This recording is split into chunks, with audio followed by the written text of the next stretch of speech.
اور ایک سلجوقی خاندان ہے ترک، ان کا باپ سلجوق مسلمان ہوا، محمود غزنوی اور سلجوق کا دور ایک ہے۔ سلجوق کی اولاد میں ایک بادشاہ ہے الپ ارسلان،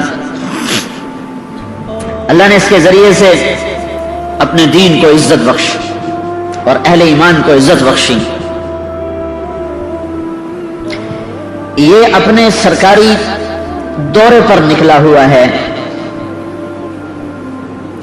اسے اطلاع ملی کہ قیصر روم رومانوس 3 لاکھ کا لشکر لے کر اپنی حدود سے نکل چکا ہے۔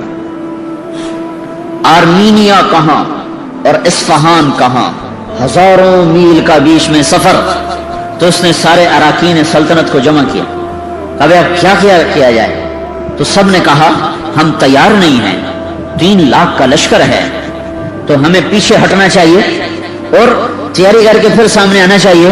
تو الپ ارسلان نے کہا اس پیچھے ہٹنے میں وہ جتنے قتل و غارت کرے گا، جتنی بیٹیوں کی عزت برباد ہوگی اور جتنا مسلمانوں کا خون بہے گا وہ تو میری گردن پر ہوگا۔ تو انہوں نے کہا آپ کی گردن پر کیسے ہوگا؟ ہم تو تیار ہی نہیں ہیں، ہمارے پاس اسباب ہی نہیں ہیں۔ وَلَا تُلْقُوا بِأَيْدِيكُمْ إِلَى التَّهْلُكَةِ، اور اپنے آپ کو ہلاکت میں ڈالنا جائز نہیں ہے۔ یہ شورا چل رہی۔ انہوں نے کہا اچھا ٹھیک ہے، تو میری طرف سے اجازت ہے، جو جانا چاہے وہ جا سکتا ہے، میں اللہ کے دشمن کو اسلامی حدود میں داخل نہیں ہونے دوں گا، میں اپنی جان کا نذرانہ پیش کروں گا، اس کے بعد میرے اوپر کوئی حجت نہ ہوگی، میرے اوپر کوئی جرم نہ ہوگا، پھر وہ لوٹ مار کریں یا قتل و غارت کریں، میں اپنا حق ادا کر چکا ہوں۔ جب اس نے یہ کہا تو پھر اس کے ساتھیوں نے کہا اگر آپ کا فیصلہ ہے تو پھر ہم کون سا موت سے ڈرتے ہیں، ہم بھی آپ کے ساتھ ہیں۔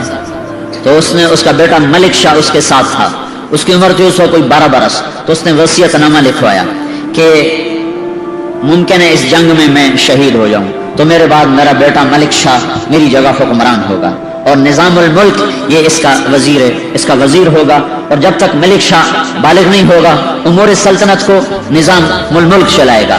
اور پھر اس کے بعد اس نے اپنے حرم، اپنی بیوی اور بچوں کو چند سپاہیوں کے ساتھ واپس بھیج دیا کہ عورتیں ساتھ تھیں تو اگر شکست ہو تو کہیں ان کی عزت پہ حرف نہ آئے، ان کو اصفہان کی طرف روانہ کر دیا۔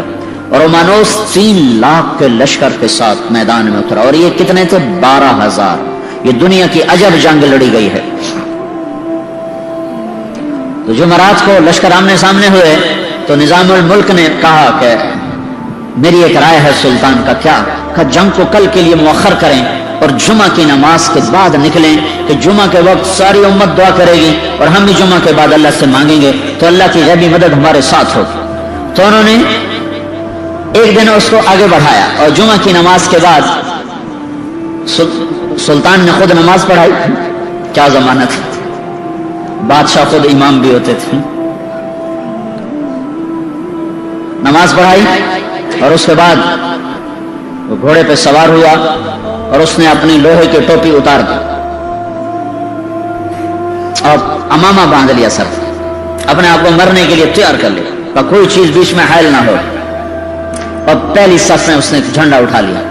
تو باقی جان نثاروں نے کہا آپ پیچھے ہو، کہا نہیں نہیں، میری جان اسلام سے زیادہ قیمتی نہیں ہے۔ اور جب لشکر آمنے سامنے ہوئے تو سلطان نے گھوڑے سے چھلانگ لگائی اور سجدے میں سر رکھ دیا، کہ مالک، اے عزت دینے والے، اے ہر چیز کے بادشاہ، آج ہماری عزت بھی تیرے ہاتھ میں ہے، ذلت بھی تیرے ہاتھ میں۔ تو جس کے ساتھ ہوتا ہے وہی فتح پاتا ہے، تو جس کو چھوڑ دیتا ہے وہی ناکام ہوتا ہے۔ قلت اور کثرت تیرے دربار کی چیز ہی کوئی نہیں۔ کم من فئۃ قلیلۃ غلبت فئۃ کثیرۃ باذن اللہ۔ اور سجدے میں سر رکھ کے وہ رویا ہے۔ اب پھر اس نے کہا میں سلطان نہیں ہوں، میں ایک سپاہی ہوں، میں مارا جاؤں تو میری وجہ سے بھاگنا نہیں، آخر تک لڑتے رہنا اور مرتے رہنا، تاکہ ہم اللہ کے دربار میں سرخرو ہو کے پہنچے۔ زمین و آسمان اش اش پکار اٹھے، دنیا نے عجب نظارے دیکھے، جرأت کے، دلیری کے، جان نثاری کے، اللہ پر مر مٹنے کے۔ اللہ اس کے رسول کے عشق و محبت کے عاشق ہویں، عشق کماویں، دل رکھیں وانگ پہاڑاں ہو، سہ سہ بدیاں ہزار علامیں، کر جانے باغ بہاراں ہو، منصور جائے چک سولے جتے جڑے واقف کل اسراراں ہو، سجدیں سر چائیں نہ باہو توڑے کافر کہن ہزاراں ہو، عاشق سوئی حقیقی جڑا قتل معشوق دے مننے، سر نو جوڑے تے مکھ نہ موڑے بھویں 100 تلواراں کھنے، سچا عشق حسین دا باہو سر دتے تے راز نہ بھنے۔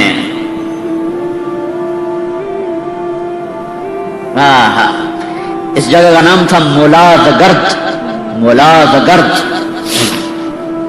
جہاں یہ جنگ لڑی گئی ہے۔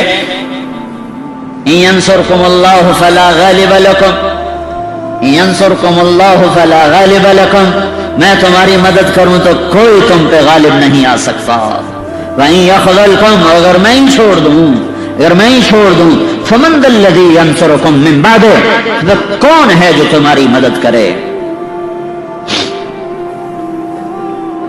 پکڑا گئے حق و باطل، صلیب و ہلال، عجب جنگ ہوئی ہے۔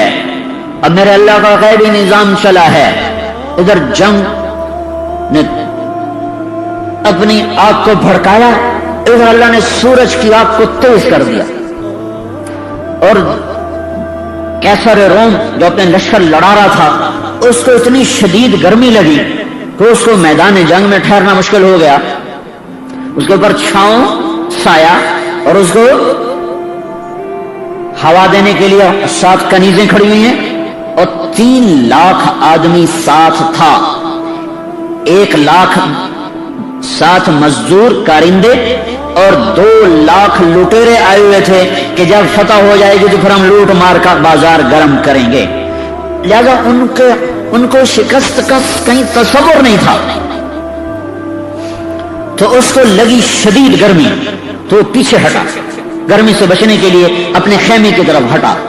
جب وہ پیچھے چلا ہے تو اللہ تعالیٰ نے رومیوں کے دل میں ڈالا کہ ہمارا بادشاہ بھاگ گیا، ہمارا بادشاہ تو فرار ہو گیا۔ بس یہ خیال آنا تھا کہ رومی لشکر کے پاؤں اکھڑے اور وہ بھاگے۔ 12,000 3 لاکھ سے کہاں تک ٹکر لے سکتے تھے، ایک ایک کر کے شہید ہو جانا تھا، لیکن مکروا مکرا ومکرنا مکرا ان ینصرکم اللہ فلا غالب لکم، میرے اللہ کا ایسا نظام چلا کہ رومانوس شدید گرمی سے تڑپا، پیچھے ہٹا، خیمے کی طرف جا رہا ہے تو سپاہیوں میں بات ہوئی بادشاہ تو بھاگ گیا، بادشاہ تو بھاگ گیا، کہ وہ بھاگا تو ہم، کیونکہ ان کی ساری جنگ تو کسی مقصد کے تحت نہیں ہوتی، مسلمان تو مقصد کے تحت کام کر رہا ہوتا ہے، وہ تو مقصد نہیں ہوتا صرف بادشاہت، ان کا بادشاہ کہ تم بھی جاؤ، جو بھاگے ایک دفعہ پاؤں اکھڑ جائیں لشکر کے پھر سنبھالنا مشکل ہوتا ہے، تو رومانوس پلٹ کے آیا، لیکن اتنے میں رومی لشکر کے پاؤں اکھڑ چکے تھے۔ اور کیا ہے جو اللہ تعالیٰ نے کہا سألقی فی قلوب الذین کفروا الرعب، کہ تم جاؤ میں ان کے دلوں میں رعب ڈال دوں گا۔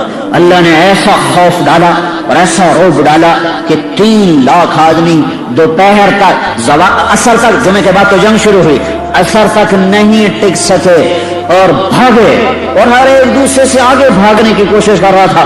سارے مسلمان حیران پریشان ہو کے دیکھ رہے تھے کہ یہ کیوں بھاگ پڑے، یہ کس لیے بھاگ پڑے۔ اور بس میرے رب کا نظام حرکت میں آیا اور رومانوس پکڑا گیا، قیدی ہو کے آیا۔ جب سلطان کے سامنے پیش کیا گیا تو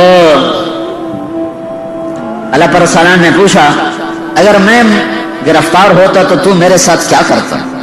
کہ میں تمہیں انتہائی ذلیل کرتا اور میں تمہیں ذلت کی مار دیتا۔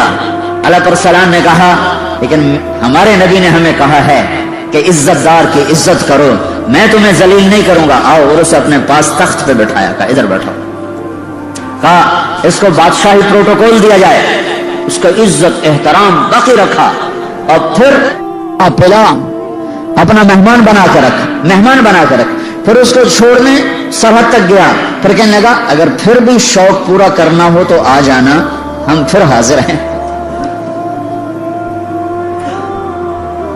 اس نے کہا میں بھی پھر حلال کا نہیں ہوں اگر میں تیرے جیسے انسان کے سامنے تلوار اٹھاؤں۔